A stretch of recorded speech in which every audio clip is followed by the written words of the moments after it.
Right, so I've just finished the Monster, the Ed Gein story on Netflix, and it was a slog to get through. It was a real slog to get through. It was really hard to um, watch because it is a very graphic, very gory, very detailed portrayal of the life of Ed Gein. I personally think it was over dramatized a lot. They really sort of like dialed it up to 11. If you want to have a Spinal Tap reference for you there, they've dialed it right up to 11. They sort of took the Ed Gein story and just turned the volume straight up on it. I know the story of Ed Gein. I'm a movie fan. I'm a horror movie fan. I have been since I was in my early teens, probably even before that. And the Texas Chainsaw Massacre is a movie I went on a mission to find, because in the UK, back when I was younger, the Texas Chainsaw Massacre was a banned movie in the UK. It was considered the video nasty, and you couldn't rent or buy it anywhere in this country. And then it took me to, I was 18 to get a pirate copy from Tenerife and smuggle it back into the country for me to be able to watch it for the first time. So my quest to get that led me to stories and magazines and books all about films and horror films, and I found out about Ed Gein through that. So I'm very familiar with the story of Ed Gein, the stuff he did, and the influence it's had on cinema and pop culture. He is a very influential man when it comes to that stuff, and the show really drums that into you. And I liked that side of it. I liked the Hitchcocky part of it. I liked when he went to Tobe Hooper with his Texas Chainsaw Massacre stuff, and even the Silence of the Lamb references. And I thought they were going to do a bit more of that at the end of the series, at the end of this series, especially when they had sort of the female FBI agent turn up to see Ed. And I was like, oh, we're going to go. But they didn't delve back into it the way they had done with the previous film. So I was kind of a bit shocked by that. Even though they did show that one Buffalo Bill scene, but I thought they'd gone more into the hello, Clarice from Silence of the Lambs, but they never went into that. Anyway, so did I like the series? Not really. I mean, I watched it. I watched the whole thing. I never turned it off, so I didn't like it so much I had to turn it off. But it was a hard one to watch. Hard to watch because I'm not a TV series guy. I like films, like a 2-hour chunk of a movie. I'll sit and watch that. I'm happy. But when it's 8 hours, or over 8 hours, I think by the end of it, worth of TV show, it's too much for me. I can't, it's just too much time. Trying to find time to watch it. I mean, I started watching it the day it was released, and I've now finished it. So it took me a while to get there. Obviously I'm a family man. I've got kids and stuff, so this is not a thing I can just watch at any point, because there's no way I'm letting my kids watch this. Yeah, so it's one of them where I think it was too graphic and too over dramatized. They definitely dialed this one up to 11. They literally took the volume of the Ed Gein story that I know, and they dialed it right up. They just turned the volume right up on that character and that story. Other things that annoy me, I mean, I know that I've heard people say about the voice annoyed them, and it did annoy me. But I've kudos to the actor, because to put that voice on and do that voice the entire way through that must have been hard. Stay that monotone, that way of speaking. I mean, it's like I don't think I could do it for that long. I don't think I could do it for 5 minutes, let alone for the entire acting way through it, because it's such a strange voice to have. It's kind of the voice like, if you ever read the book of Mice and Men, it's the voice I picture in my head that Lenny would have in Of Mice and Men. I'm going to tend them rabbits, dear George. That to me is that voice. So when that guy's doing it, he's like, oh, I don't know what I did. I don't remember doing any of that. How he sustained that is amazing. And the fact that the stuff he has to act out in this TV show, the stuff that the actor that played Ed Gein had to do in this TV show, that must have been hard for him as well. It must have been really hard to do some of those scenes.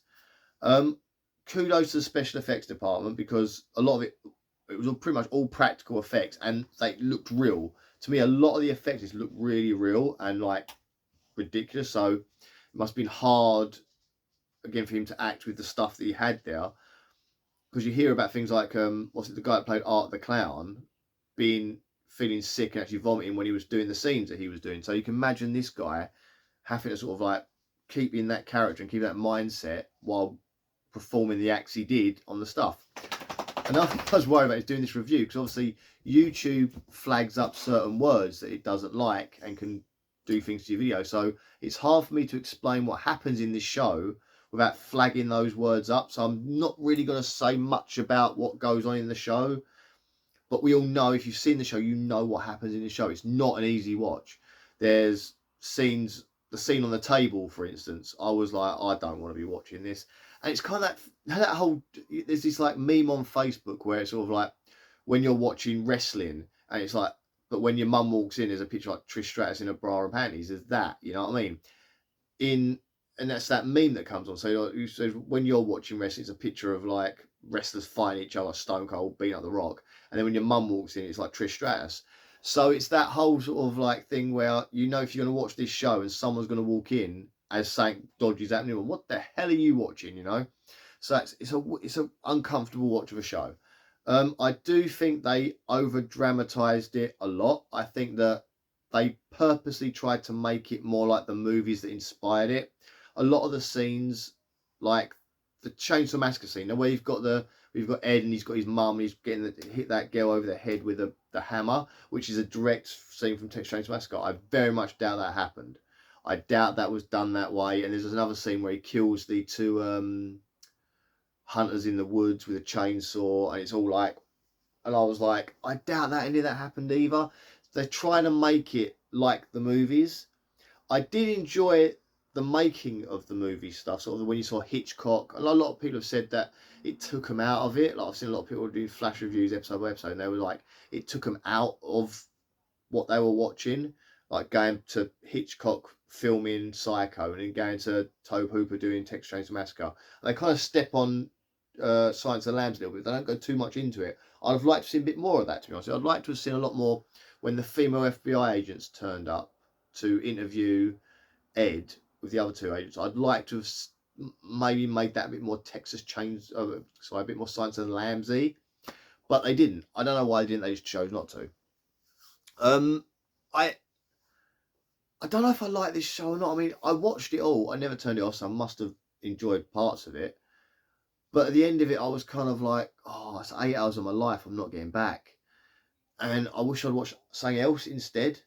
But once I started it, I kind of had to finish it. I had to see where they were going to go. It's weird because it's that weird thing they're doing in Hollywood a lot now, where they're like making heroes out of villains. So by the end of this show, even as the things going on, you're kind of liking Ed Gein. And at the end of it, you kind of really quite like him. And you shouldn't be liking this man. This should not be the hero. This should not be the good guy of this show. He's the monster, he's the villain. But at the end of it, they kind of make you kind of like, because he helped solve the Ted Bundy case, which I don't know if that's true. I didn't know that at all. I don't know if that was a real thing or not, if it's something dramatised for the show. I don't know. But I need to look into that now, because that's something I did not know. So if he did help solve the Ted Bundy case, it's good that he did that. And again, that harkens back to Silence of the Lambs, because Hannibal Lecter is helping with the Buffalo Bill case. So is this another thing where the show has tried to make it fit the films? I don't know. But, and the very end of the show, with the graveyard scene where someone breaks the tombstone and then you start seeing the characters from the films appear in the graveyard, that was weird. But, and how they said, like, they kind of did that whole like, oh, it's not your fault, Ed, it's your mental illness. That's why you're the way you are. So it's not your fault. We can sort that. I was kind of like, well, you've still done these atrocity things. You can't just say it's the mental illness and let him get away with it.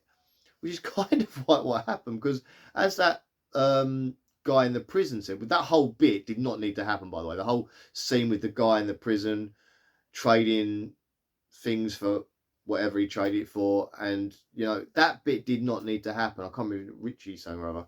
That did not need to happen. The whole scene bit there. Again, a TV show. If you could have shaved a couple of episodes off this by taking away some of the silly bits that didn't need to be in there, and that's how I personally felt. Like this show could have been 5 episodes, and it would have been a lot more palatable, and they could have taken out bits that didn't need to be in there.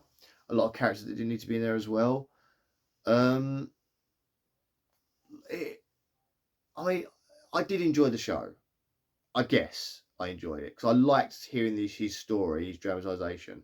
But I think they went too far with some of the stuff you saw, too far with some of the stuff that he did, too far with the connection to the movies. You know, I liked that. It was kind of like 3 movies they kind of chucked into one. You had the making of Psycho, which could have been a 1-hour episode, just the making of Psycho.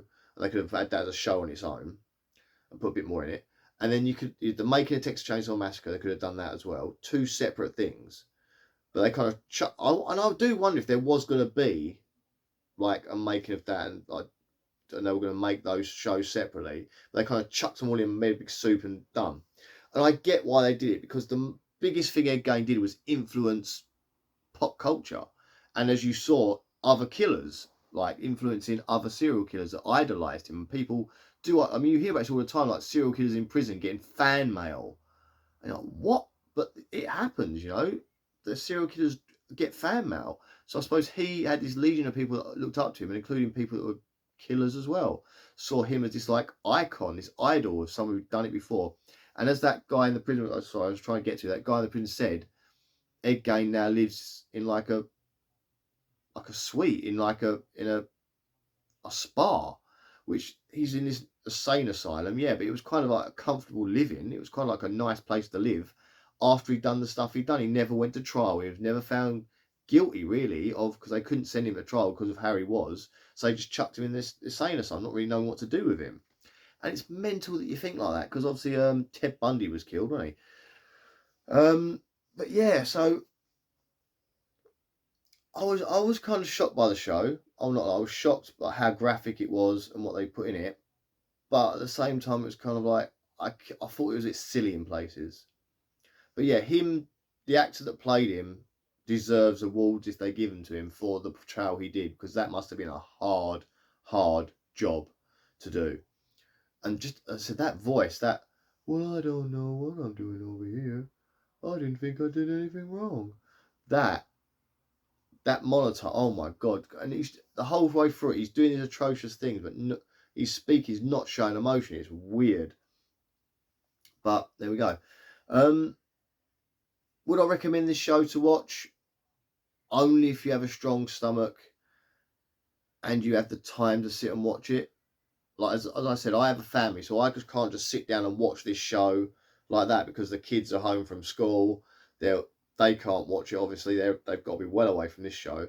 And then I've put it on. I've got to be careful if the kids wake up, because they can't see anything in the show. My wife doesn't like this sort of thing. She sat in here with me watching an episode and started watching an episode and got about halfway through. It's like, I can't watch this, I have to leave. So she went into the other room to watch something else. So it's like, it's not an easy one to watch. It's not an easy, as in like, it's not easy to watch yourself because it's graphic. It's not easy to watch because of everyone else around you. So it is a weird one. I mean, I'm never going to watch this show again, put it that way. I'm not going to go back and watch it again. I've got no reason to watch it again. I don't think anyone else will either. I think it'll be one of those one and done things. It's not one you're going to revisit. Like, I've watched Buffy the Vampire Slayer a few times. The X-Files I've watched a few times because they're shows I remember and like. I don't think anyone's going to watch this one again. If you know what I mean? Like, I don't know, maybe a film student or something, maybe for something they're doing. But I can't think of a reason to give this a second watch. But kudos for Netflix for going for it, because they didn't just they went for it, didn't they? So you got to give them credit for that. Stylistically, there's one episode called Green, which is a weird one, where you kept seeing the colour green popping up all over again.